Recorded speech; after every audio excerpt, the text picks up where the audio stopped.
Hello दोस्तों, नमस्कार, जय हिंद, वंदे मातरम। कैसे हैं आप सभी? उम्मीद करता हूं कि आप सब अच्छे होंगे।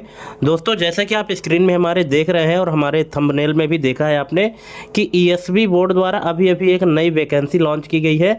उसमें दोस्तों टोटल 454 पद हैं और बहुत ही अच्छी वैकेंसी है। किसी भी ग्रेजुएट कैंडिडेट के लिए बहुत ही सुनहरा अवसर है।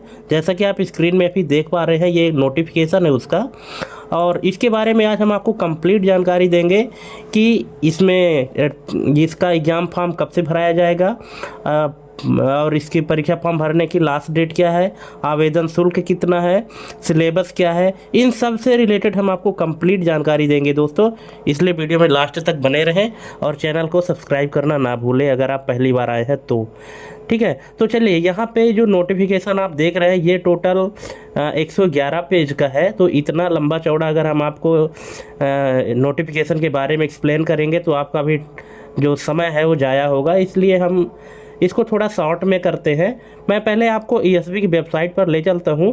ये देखिए, ईएसबी की वेबसाइट है। यहाँ पे आप देखेंगे ऑनलाइन फॉर्म ग्रुप 2 सब ग्रुप 3 का है। बहुत ही अच्छी वैकेंसी है दोस्तों, बहुत ही अच्छा पोस्ट है। इसमें सैलरी भी बहुत अच्छी है और ये गवर्नमेंट जॉब है। सबसे बड़ी बात ये है, यहाँ पे जब आप इसका रूल बुक क्लिक करेंगे तो आपको पूरा रूल बुक मिल जाएगा और हम अपने वीडियो के डिस्क्रिप्शन में भी इसका लिंक दे देंगे, वहाँ से भी आप डाउनलोड कर सकते हैं। तो चलिए, अब हम शुरू करते हैं कि इसकी जो शॉर्ट में जानकारी है जो हमारे काम की है उसके लिए हम बात करते हैं। ये 111 पेज हम टोटल एक्सप्लेन करेंगे तो बहुत ज़्यादा टाइम हो जाएगा। तो देखिए, यहाँ पर हमने आपके लिए तैयार किया है। यहाँ पे जो आपके काम की चीज़ है सिर्फ उन्हीं के बारे में चर्चा करेंगे। तो सबसे पहली बात तो ये ग्रुप 2 सब ग्रुप 3 संयुक्त भर्ती परीक्षा है 2025 का, और यह भर्ती मध्य प्रदेश कर्मचारी चयन मंडल द्वारा आयोजित की जा रही है। इसमें जो महत्वपूर्ण तिथियां हैं, जो इम्पोर्टेंट डेट हैं, वो क्या क्या है कि ऑनलाइन आवेदन पत्र भरने की जो तिथि है वो 29/10/2025 से 12/11/2025 तक है।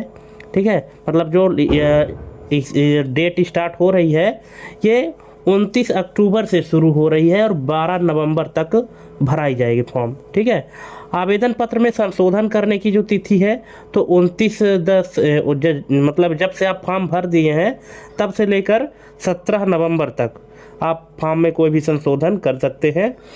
परीक्षा दिनांक व दिन परीक्षा, अब देखिए यहाँ पे जो एक संभावित तिथि बताई गई है कि परीक्षा कब होगी, 13 दिसंबर 2025 से प्रारंभ बताया गया है। ये अभी एक टेंटेटिव डेट है दोस्तों, संभावित तिथि है। इसके आगे भी हो सकता है और ये भी हो सकता है कि यही डेट रहे, है ना। लेकिन अभी फ़िलहाल आपको यही डेट मान के चलना है कि इसका जो एग्ज़ाम होगा वो 13 दिसंबर से शुरू होगा। ठीक है, अब चलिए बात करते हैं कुल पद और आरक्षण की, कि इसमें टोटल कितने पद हैं। तो देखिए, यहाँ पे हम आपको बताना चाहेंगे कि ग्रुप 2 सब ग्रुप 3 के अंतर्गत विभिन्न विभागों में सीधी भर्ती के तहत कुल 454 पद उपलब्ध हैं, जैसा कि आप लोगों ने हमारे थंबनेल में भी देखा है। ठीक है, टोटल पद 454 हैं। ठीक है, तो यहाँ पे हमने कैटेगरी वाइज भी दिया है कि जो अनरिजर्व है, अनारक्षित कोटा के लिए है 146 है, ईडब्ल्यूएस के लिए 29 है, और एससी अनुसूचित जाति के लिए 58 है, एसटी के लिए 69 है, और ओबीसी के लिए 152, और ये टोटल मिला करके 454 पद हो रहे हैं। ठीक है, यह भर्ती तृतीय श्रेणी के पदों के लिए है ना, 3rd ग्रेड के लिए है। अब इसमें प्रमुख पद और शैक्षणिक योग्यता की बात करें कि ऐसे कौन कौन से व्यक्ति हैं जो इस फॉर्म को अप्लाई कर सकते हैं, उनके पास क्या क्या एजुकेशनल क्वालिफिकेशन होना चाहिए। तो देखिए, इसके लिए दोस्तों मांगा है कि इस भर्ती के लिए न्यूनतम शैक्षणिक योग्यता किसी भी विषय में स्नातक उपाधि, मतलब किसी भी विषय से बैचलर डिग्री होना चाहिए। हालांकि अलग अलग पदों के लिए विशिष्ट योग्यताएं आवश्यक हैं। ठीक है, किसी भी विषय से ग्रेजुएशन तो होना ही चाहिए, और स्पेसिफिक पोस्ट के लिए जो कुछ विशिष्ट योग्यताएं मांगा है वो अलग है। यहाँ पे हमने एक टेबल के रूप में तैयार किया है। पद का नाम, उस पोस्ट का कोड क्या है, उसका नेचर क्या है, वेतनमान क्या है और शैक्षणिक योग्यता क्या है। ठीक है, यहाँ पे आप देख सकते हैं कि सहायक यंत्री सिविल, विद्युत और मैकेनिकल, यहाँ के जो पोस्ट कोड है 6, 7, 8, 61, 65, 68 और इसी तरह से आप आगे बढ़ते जाएंगे तो ये जितने भी पोस्ट हैं ना, ये सब सहायक यंत्री के अंतर्गत आएंगे। और इनका जो नेचर है पोस्ट का, ये एग्जीक्यूटिव रहेगा, कार्यपालिक रहेगा। दो प्रकार के होते हैं ना, एक कार्यपालिक और एक अकार्यपालिक। तो ये पोस्ट जो है दोस्तों तो कार्यपालिक है। वेतनमान बहुत अच्छा है, 56,100 रुपये से 1,77,500 रुपये तक है और लेवल 12 का ये वेतनमान है। इसमें जो मुख्य शैक्षणिक योग्यता मांगी गई है तो संबंधित इंजीनियरिंग में डिग्री, मतलब BE in civil electrical mechanical, मतलब बीई मांगा है, बैचलर इन इंजीनियरिंग। बीई की डिग्री मांगा है। अगर आप चाहे सिविल से हो, इलेक्ट्रिकल से हो या मैकेनिकल से हो, ठीक है। तो ये बहुत ही अच्छी वैकेंसी है, बहुत ही अच्छा पोस्ट है। और अगर आपके पास ये डिग्री है तो आप इसके लिए फॉर्म भर सकते हैं, ठीक है।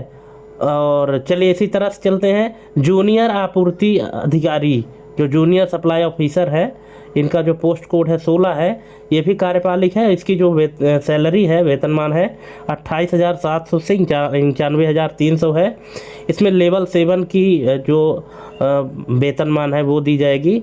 स्नातक उपाधि में भौतिकी, मतलब फिजिक्स एक विषय हो अथवा इंजीनियरिंग में स्नातक और हिंदी बोलने पढ़ने लिखने में समर्थ हो। अब देखिए कितनी अच्छी यहाँ पे बात किया है। जो आपका क्वालिफिकेशन होना चाहिए कि स्नातक उपाधि होना चाहिए।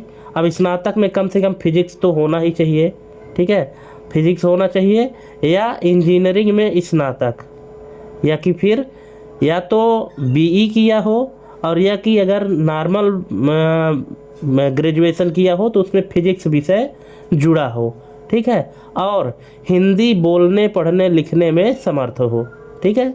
समझ गए। अगर आपको कहीं भी कोई दिक्कत है तो आप हमको कमेंट करके पूछ सकते हैं, ठीक है। और इसके बाद फिर चलते हैं, अगली जो पोस्ट है निरीक्षक नापतौल, इंस्पेक्टर वेट्स एंड मेजर्स। इसका जो पोस्ट कोड है 19 है, कार्यपालिक है, एग्जीक्यूटिव है। इसका भी वेतनमान कितना है, ये 28,700 से 91,300 है। अब यहाँ पे जो क्वालिफिकेशन मांगा है वो है विज्ञान स्नातक, फिजिक्स एक विषय हो अथवा प्रौद्योगिकी इंजीनियरिंग में स्नातक अथवा मान्यता प्राप्त डिप्लोमा के साथ 3 वर्ष का व्यावसायिक अनुभव, ठीक है। मतलब साइंस से आपका ग्रेजुएशन होना चाहिए जिसमें फिजिक्स सब्जेक्ट भी हो। और यदि अब मान लीजिए आपके पास ये नहीं है तो प्रौद्योगिकी इंजीनियरिंग में स्नातक हो, यही बीई बीटेक की बात कर रहा है, या अथवा मान्यता प्राप्त डिप्लोमा के साथ 3 वर्ष का व्यावसायिक अनुभव होना चाहिए। इसके बाद आते हैं दोस्तों प्रयोगशाला तकनीशियन सहायक, ठीक है, प्रयोगशाला तकनीशियन या सहायक, लैब टेक्नीशियन या असिस्टेंट की बात करें तो इसमें ये पोस्ट कोड है 9, 11, 12, 13, 20, 21, 22, 53, 54 और 47। ये पोस्ट कोड दोस्तों जब आप फॉर्म भरेंगे तब आपको यहाँ पे इसकी ज़रूरत पड़ेगी। तो ये अकार्यपालिक है, नॉन एग्जीक्यूटिव है। इसकी सैलरी भी अच्छी है, 25,300 से शुरू है और 80,500 तक लेवल 6 का पेमेंट है। विज्ञान विषय जिसमें फिजिक्स, रसायन और भू विज्ञान में प्रथम श्रेणी स्नातक उपाधि या बीएससी उपाधि होनी चाहिए, ठीक है। या तो आपके पास अगर बीएससी की डिग्री है तो भी आप भर सकते हैं, और यदि बीएससी में आपको केमिस्ट्री और फिजिक्स और ये जो जियोलॉजी है ये सब्जेक्ट भी अगर है तो इसके लिए भी आप एलिजिबल है। इसके बाद फिर आता है फील्ड ऑफिसर। फील्ड ऑफिसर में अकार्यपालिक है, ये 36,200 से 1,14,800 रुपये वेतन है।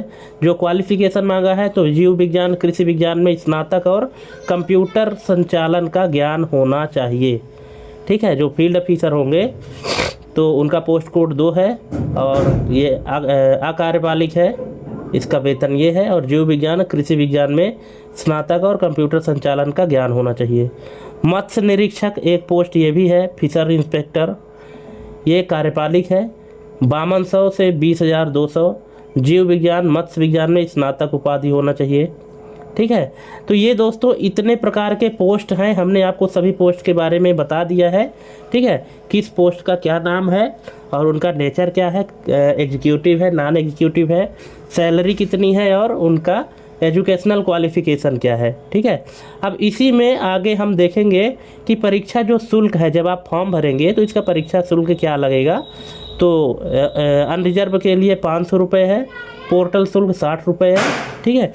और आरक्षित श्रेणी एमपी के मूल निवासी ST, SC, OBC, EWS, PWD के लिए 250 रुपये है और 60 रुपये पोर्टल चार्ज है, ठीक है। सीधी भर्ती बैकलॉग के लिए कोई शुल्क नहीं है, सिर्फ 60 रुपये पोर्टल चार्ज है। अब देखिए एज की जो लिमिट है वो क्या है कि आयु की गणना 1 जनवरी 2025 की स्थिति में की जाएगी, ठीक है। तो खुली प्रतियोगिता में से सीधी भर्ती के लिए कम से कम 18 वर्ष और अधिक से अधिक 40 वर्ष की उम्र होनी चाहिए। आरक्षित महिला, शासकीय सेवक, होमगार्ड, इनके लिए भी 18 वर्ष से 45 वर्ष होना चाहिए। इनको 5 वर्ष का रिलैक्सेशन मिला है। संविदा कर्मचारियों को छूट, संविदा कर्मचारियों के लिए अधिकतम आयु सीमा 55 वर्ष तक निर्धारित की गई है, बशर्ते हुए 5 वर्ष की निरंतर सेवा पूरी करते हों, है ना। संविदा कर्मचारी उन्हीं को माना जाएगा जो 5 वर्ष लगातार अपनी सेवा दिए हों, ऐसा नहीं है कि 1 साल करने के बाद छोड़ दिए हों, ठीक है। चलिए नेक्स्ट है कि परीक्षा पैटर्न और पाठ्यक्रम देख लेते हैं कि अब ये जो फॉर्म आप भरेंगे तो इसका जो एग्ज़ाम पैटर्न होगा, सिलेबस होगा, वो कैसा होगा। तो परीक्षा में केवल एक प्रश्न पत्र होगा, कुल 200 अंक का, ठीक है। 200 अंक का एक पेपर होगा और जिसमें 2 सेक्शन रहेंगे, सेक्शन ए और सेक्शन बी। पहले सेक्शन में सामान्य ज्ञान, सामान्य हिंदी, सामान्य अंग्रेजी, सामान्य गणित, सामान्य तार्किक योग्यता, सामान्य विज्ञान, सामान्य कंप्यूटर ज्ञान, ये 100 नंबर का रहेगा। ये देखिए आप जैसा कि देख पा रहे हैं ये वाला, ठीक है, ये आपको 100 नंबर का मिलेगा। इसके बाद जो सेक्शन बी है ये संबंधित विषय का रहेगा, जैसे जो स्पेसिफिक सब्जेक्ट मांगा है ना तो उसके लिए है, और ये संबंधित विषय से रहेगा, relevant subject specific to the post, ये 100 नंबर का रहेगा, ठीक है। तो टोटल 200 नंबर के पेपर रहेंगे और 200 अंक भी रहेगा सेक्शन ए और सेक्शन बी, ठीक है। और यहाँ पर सभी प्रश्न वस्तुनिष्ठ प्रकार के होंगे, मतलब ऑब्जेक्टिव टाइप के होंगे, एमसीक्यू होंगे, और ऋणात्मक मूल्यांकन, नेगेटिव मार्किंग नहीं किया जाएगा, ठीक है। परीक्षा की पाली और समय क्या है कि परीक्षा 13/12/2025 से शुरू होगी और 2 पालियों में आयोजित की जाएगी। 13 दिसंबर 2025 से परीक्षा शुरू होगी, 2 पाली में होगी, फर्स्ट शिफ्ट और सेकेंड शिफ्ट। फर्स्ट शिफ्ट की जो रिपोर्टिंग टाइम है 7 से 8 है, और जो एग्ज़ाम का टाइम है 9 से 12 है, मतलब 3 घंटे का पेपर होगा। और सेकेंड शिफ्ट की जो रिपोर्टिंग टाइम है 1 बजे से 2 बजे तक है, और जो एग्ज़ाम टाइम है 3 बजे से 6 बजे तक, ये भी 3 घंटे का पेपर है, ठीक है। चलिए अब नेक्स्ट हम थोड़ा सा जान लेते हैं यहाँ पे कि समूह मतलब ग्रुप 2 सब ग्रुप 3 पदों का श्रेणीवार विवरण, ठीक है। अभी तो आपने वहाँ पे टोटल देखा है, यहाँ पे ये आपने देखा है कि कौन कौन सी पोस्ट है और क्या क्वालिफ़िकेशन है और क्या सैलरी है, ठीक है। अब यहाँ पे हम आपको दिखाना चाहेंगे कैटेगरी वाइज, ठीक है, कि अब यहाँ विभाग का नाम और कैटेगरी का नाम आपको यहाँ पे देखने को मिल जाएगा। देखिए जितने भी विभाग हैं, हर विभाग में हर कैटेगरी के लिए कितनी कितनी पोस्ट खाली है। जैसे पहला है रेशम संचालनालय भोपाल, कनिष्ठ रेशम निरीक्षक, पद का नाम क्या है, कनिष्ठ रेशम निरीक्षक, पद कोड 1। और यहाँ जनरल कैटेगरी के लिए है 9 पोस्ट, ईडब्ल्यूएस के लिए 2, अनुसूचित जाति के लिए 4, अनुसूचित जनजाति के लिए 6 और ओबीसी के लिए 7। इस तरह से ये टोटल जो है तो कितने पोस्ट हो गए, 28 पोस्ट हो गए, ठीक है। रेशम संचालनालय भोपाल के लिए 28 पोस्ट हो गए। इसी तरह से दोस्तों आप देखेंगे जितने भी यहाँ पे पोस्ट निकाले गए हैं सभी को हमने कैटेगरी वाइज दिया है, और लास्ट में टोटल पद हमने बताया है कि इस फील्ड के लिए जो है तो कितने पोस्ट हैं किस कैटेगरी के लिए। तो यहाँ पे आपको परेशान होने की ज़रूरत नहीं है, आप अपनी कैटेगरी के हिसाब से जो है तो फॉर्म भरिए और किस कैटेगरी में आपके लिए पोस्ट है और आपकी क्वालिफ़िकेशन उससे मैच करती है कि नहीं, ठीक है। अब देखिए इसको अगर हम पूरा समझाने लगेंगे तब तो बहुत ज़्यादा टाइम हो जाएगा। आप ये जो वीडियो है इस वीडियो के डिस्क्रिप्शन में ये पूरी फाइल आपको मिल जाएगी, यहाँ से आप आपको डाउनलोड करके और इसको आप देख सकते हैं। टोटल हमने जितने भी पोस्ट है इन सभी को हमने यहाँ पे समराइज करके आपको बता दिया है। ठीक है, इसके बाद भी अगर आपको कहीं दिक्कत है तो प्लीज़ कमेंट करिएगा और ध्यान रखिएगा कि इसका जो फॉर्म भरने की डेट है, और अगर आपका क्वालिफ़िकेशन इससे मैच करता है तो आप ज़रूर फॉर्म भरिए, है ना, क्योंकि इस तरह की वैकेंसी बहुत कम आती है दोस्तों, और वैसे भी बेरोज़गारी बहुत ज़्यादा बढ़ रही है, तो कहीं ना कहीं तो वो करना ही पड़ेगा। यहाँ पे एक चीज़ और हम आपको समझाना चाहते हैं, जो आरक्षित पदों का विस्तृत विभाजन है, हॉरिजॉन्टल रिजर्वेशन डिटेल, इसको भी आप देख सकते हैं कि यह ध्यान रखना महत्वपूर्ण है कि ऊपर दी गई कुल संख्याएं, जैसे अनारक्षित वर्ग में 146 पद, और ओपन श्रेणी पुरुष महिला में आरक्षित श्रेणी इसमें EXSM मतलब भूतपूर्व सैनिक जो है और संविदा कर्मचारी है, तो आरक्षित पदों के 36 विभाजन से मिलकर बनी है। ठीक है, अब जैसे यहाँ पे आप देख सकते हैं कि ऊपर जो आरक्षित पदों का विस्तृत विवरण था, तो उसमें जो भूतपूर्व सैनिक और संविदा कर्मचारी थे उनका भी उसी में शामिल है। ठीक है, और उनका कुछ इस तरह से यहाँ पे पोस्ट कोड निकाला गया है। ठीक है, तो इसको आप देख के समझ सकते हैं। और अगर इससे संबंधित आपको कोई क्वेरी है, कुछ पूछना है, तो प्लीज़ हमको कमेंट करके पूछ लीजिएगा, अगर कहीं भी समझने में कोई दिक्कत है तो।